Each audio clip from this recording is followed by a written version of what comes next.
매일 성경 묵상을 돕는 해설 가이드입니다. 안녕하세요. 묵상 코치입니다.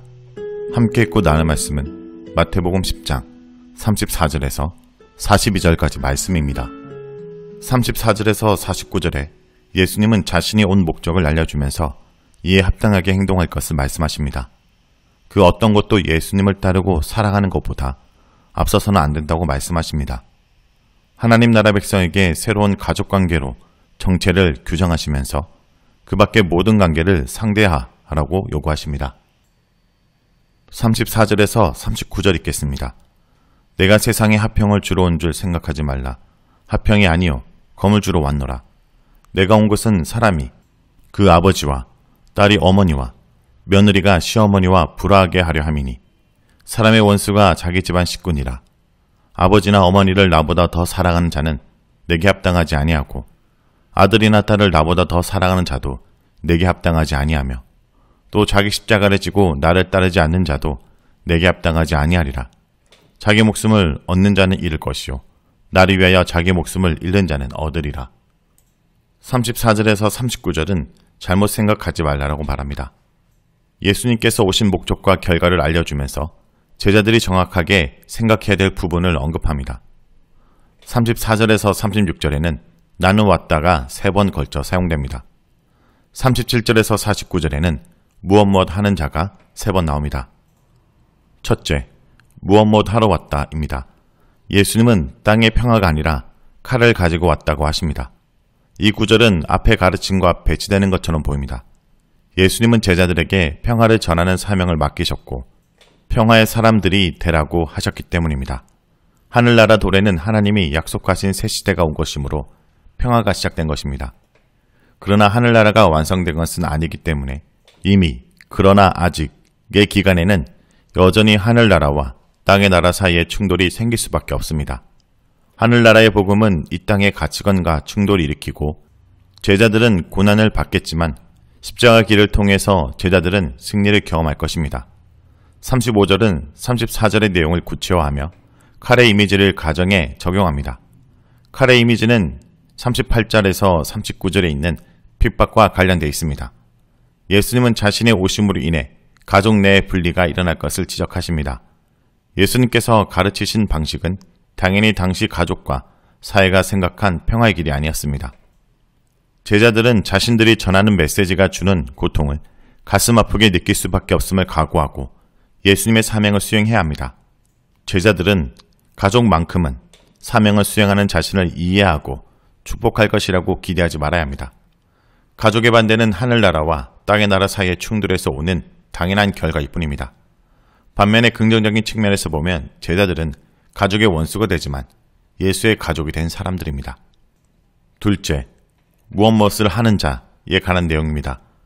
예수님보다 아버지나 어머니를 사랑하는 자, 예수님보다 아들이나 딸을 사랑하는 자는 예수님께 합당하지 않습니다. 여기서도 예수님은 우선권을 강조하십니다. 예수님은 합당한을 반복하면서 자기의 십자가를 지고 예수님을 따르지 않는 사람은 합당하지 않다고 하십니다. 십자가의 길은 고통과 수치를 상징했으므로 제자로 사는 길은 위험하고 자신을 돌볼 수 없는 상태에 처할 수 있습니다. 그러나 역설적으로 자신의 목숨을 찾는 자는 멸망할 것이며 자기의 목숨을 멸하는 자는 목숨을 찾을 것입니다. 예수님은 나 때문에 또는 나를 위하여를 사용해서 제자가 예수님 때문에 목숨을 잃을 가능성을 언급하십니다. 마태복음은 다른 본문에서도 고난의 이유가 예수님 때문임을 강조하기 위해 이 표현을 사용합니다.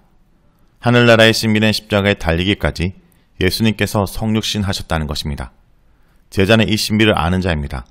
따라서 예수님 덕에 명성을 얻으려 하거나 공동체에서 유익을 얻으려는 태도는 제자의 길이 아닙니다. 사람의 운명은 땅에서의 삶으로 끝나지 않습니다. 새로운 세계에서의 종말론적 삶이 있습니다. 땅에서 예수님 때문에 목숨을 잃은 사람은 최후 심판 이후에 목숨을 얻고 예수님을 첫째 목적에 두지 않고 자신의 목숨을 찾는 사람은 심판을 받을 것입니다. 40절에서 42절 읽겠습니다. 너희를 영접하는 자는 나를 영접하는 것이요 나를 영접하는 자는 나를 보내신 이를 영접하는 것이니라. 선지자의 이름으로 선지자를 영접하는 자는 선지자의 상을 받을 것이요 의인의 이름으로 의인을 영접하는 자는 의인의 상을 받을 것이요 또 누구든지 제자의 이름으로 이 작은 자 중 하나에게 냉수 한 그릇이라도 주는 자는 내가 진실로 너에게 이르노니 그 사람이 결단코 상을 잃지 아니하리라 하시니라. 예수님은 제자들을 영접하는 것이 예수님을 영접하는 것이며 예수님을 영접하는 것은 예수님을 보내신 하나님을 영접하는 것이라고 말씀하십니다. 24절과 같이 40절도 예수님과 파송을 받은 제자들 또는 선교사들의 일체성 내지 동일성을 보여줍니다. 40절에서는 임마누엘, 즉 하나님의 현존과 임재라는 개념이 나타납니다. 제자들을 환영함으로써 그들이 선포하고 보여주는 하늘나라의 도래를 경험하는 사람들은 임마누엘을 맛보게 됩니다. 파송받은 자들이 머물러 있는 곳에는 하나님의 임재로 인한 평화가 주어집니다.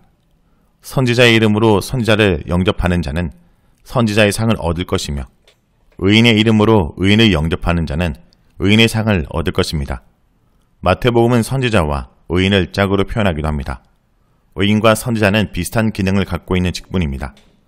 의인은 완벽을 추구하는 제자들을 일컫는 표현이며 그들의 의는 마지막 날에 드러날 것입니다. 선지자는 선포하는 사람이며 10장에서 선포되는 반복되는 소재입니다. 제자들은 과거 선지자들과 같은 사명을 맡은 위치에 있으며 선지자와 의인의 역할을 수행하는 자들입니다. 제자들을 선지자의 이름으로 영접하는 것은 그들을 선지자의 지위로 인정하는 것을 의미합니다. 선지자의 상은 선지자적 사명을 수행하는 결과로 하나님께서 받게 될 보상을 가리킵니다. 구약에서 선지자들을 보내신 분이 하나님이시기에 제자들을 보내신 예수님은 하나님의 권위로 그렇게 하신 것이 됩니다. 제자들은 예수님께서 보내시고 하나님이 부여하신 권위를 가진 신분이었지만 실제 현실은 소자로서 냉수 한 잔이 절실한 신세가 됩니다. 유대교에서 소자들은 사회적으로 연약한 상태의 사람들, 그리고 미성숙한 사람들, 경건한 사람들을 일컫는 표현입니다. 마태복음에서 어린아이나 소자는 사회적 개념으로 낮은 지혜의 사람을 가리킵니다. 예수님의 제자들은 당시의 사회적 관점에서 작은 자들, 낮은 자들이었습니다. 42절의 소자들은 예수님의 파송을 받아 순회하며 전도하는 제자들 또는 선교사들을 포함합니다. 40절에서 42절은 제자들의 신분과 관련해서 몇 가지 의미를 전달합니다. 첫째, 보냄받은 자에게 보낸 자의 권위가 주어집니다.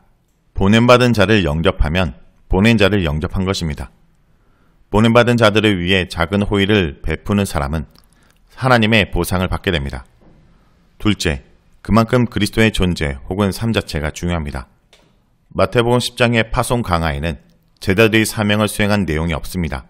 즉 어떻게 전도했는지 보고 내용이 없습니다. 마태복음은 제자들의 존재 자체가 전도 혹은 선교의 핵심이라 보기 때문입니다. 성도는 땅의 소금이요 세상의 빛이므로 성도의 일거수일투족이 예수님과 예수님의 마음, 특히 긍휼을 보여줍니다. 복음은 예수님을 모범으로 삼아서 따라 행하는 제자들을 통해서 전파됩니다. 셋째, 권위를 부여받은 제자들의 모습은 소자와 같습니다. 선지자, 의인과 같은 지위를 가졌으나 사람들 눈에는 소자로 보입니다. 예수님 당시 초기 교회에서 예수님의 보냄을 받은 제자들은 냉수 한 잔이 절실할 정도로 낮은 삶을 살았습니다. 역설적으로 작아진 제자는 임마누엘, 우리와 함께 하시는 하나님을 만나게 하는 통로입니다. 본문을 확대한 마태복음 25장 31절에서 46절에 양과 염소의 비유를 보면 소자를 영접하는 사람은 예수님을 영접하는 것이 됩니다. 하나님의 살아계심을 드러내기 위해서는 더 높이 올라가고 더 많이 가져서 다른 사람들이 부러워하는 대상이 되어야 한다는 주장은 성립할 수 없습니다. 그런 모습이 예수님을 증언하는 길이었다면 예수님은 처음부터 제자들을 소자가 아니라 큰 자로 세우셨을 것입니다. 자신에게 있는 것이 많든 적든 상관없이 낮아진 모습을 통해서 예수님께서 드러납니다. 넷째, 제자는 한대할 줄 아는 사람입니다. 예수님의 제자는 우리와 함께 하시는 하나님을 보여줄 뿐 아니라 만나는 사람들 배후에 또는 그 사람과 함께 하시는 하나님을 볼 수 있는 사람입니다. 냉수 한 잔을 받은 제자는 냉수 한 잔을 줄 수 있는 마음을 가진 사람입니다. 제자는 긍휼을 경험한 사람으로서 긍휼히 여기는 마음으로 스쳐 지나가는 소자를 향해 긍휼을 베푸는 사람입니다.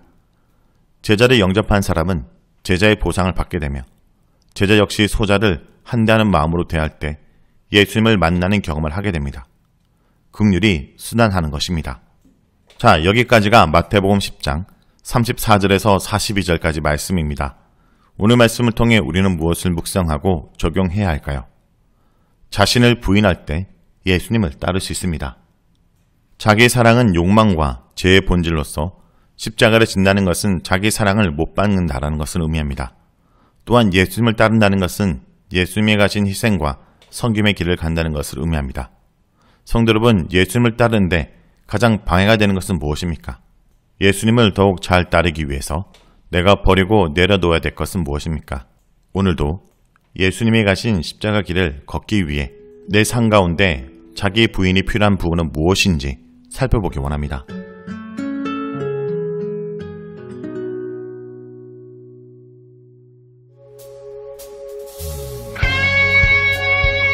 할렐루야. 오늘 금요성령 집회에 오신 우리 성도님들을 주님의 이름으로 사랑하고 축복합니다. 우리 이 시간 주님의 이름을 함께 높여 찬양하며 일어나서 주님을 찬양하며 나아가겠습니다. 할렐루야.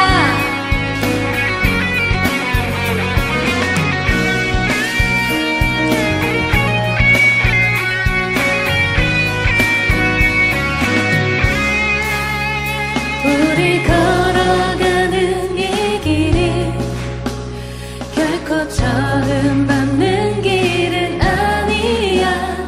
수천 년 동안 온 땅 곳곳에서 주님 따른 흔적이 있으니 우리 걸어가는 이 길이 낯설고 두려워 보일지라도 삶의 무게를 두고 흘러들어오는 주님 부활의 생명을 봐. 우리 함께 손잡고 가세. 좁은 그리고 어려울지라도 주님 부르신 그 감격 붙잡고 손잡고 함께 가세. 우리 함께 손잡고 가세. 때론 더디고 힘겨울지라도 주님 부르시 그날을 향하여 손잡고 함께 가세.